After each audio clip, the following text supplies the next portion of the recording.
در جنگ‌های مدرن سرنوشت یک کشور نه فقط با تعداد سرباز و موشک، بلکه با استراتژی و قدرت تصمیم‌گیری نیروهای مسلحش تعیین می‌شود. حالا تصور کنید اگر روزی ایران درگیر یک جنگ تمام عیار شود، این سوال ساده اما سرنوشت ساز ذهن همه را به خودش مشغول خواهد کرد. ارتش یا سپاه، کدام نیرو ستون اصلی دفاع از ایران خواهد بود؟ امروز در میدان جنگ با هم بررسی می‌کنیم، با زبانی دقیق، تحلیلی و بدون تعارف. ارتش ایران با ریشه‌های عمیق در ساختار کلاسیک دفاعی کشور از دهه‌های گذشته تا امروز مسئول دفاع از مرزهای رسمی بوده. این نیرو شامل 4 بخش است: نیروی زمینی، نیروی هوایی، نیروی دریایی و قرارگاه پدافند. از تانک‌های T-72 تیپ‌های زرهی مستقر در مرزهای غربی و جنوبی تا جنگنده‌های F-14 تامکت، F-4 فانتوم و F-5 تایگر که با وجود قدمت هنوز هم به واسطه تعمیرات بومی و به روزرسانی‌های تاکتیکی نقش مهمی در اسکادران هوایی دارند.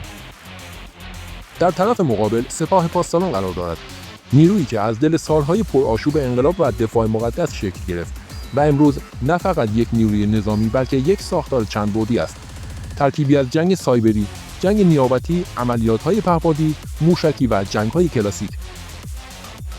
سپاه برخلاف ارتش فلسفه وجودی‌اش بر جنگ‌های نامتقارن استوار است، یعنی در برابر دشمنی که از نظر تسلیحات برتری عددی دارد، با خلاقیت، تاکتیک و انعطاف عمل می‌کند.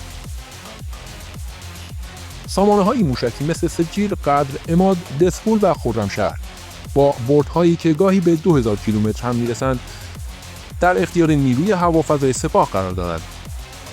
و این یعنی اگر تهدیدی علیه ایران شکل بگیرد، اولین موج پاسخ قطعاً از طرف سپاه و موشک‌هایش خواهد بود.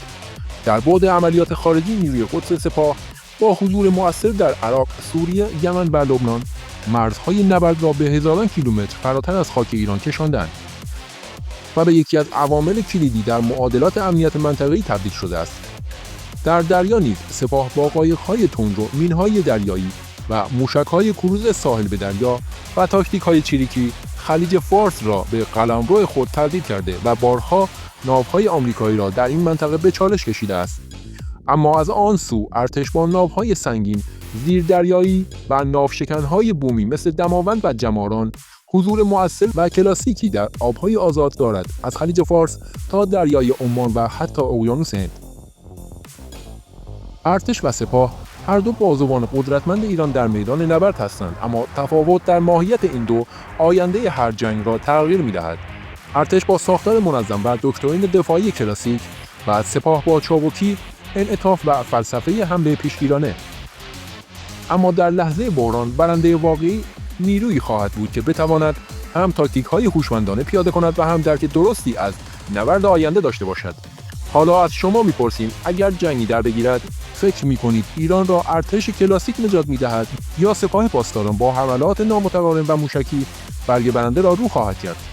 نظرتان را حتما در کامنت‌ها بنویسید و برای بررسی‌های نظامی واقعی کانال میدان جنگ را سابسکرایب کنید.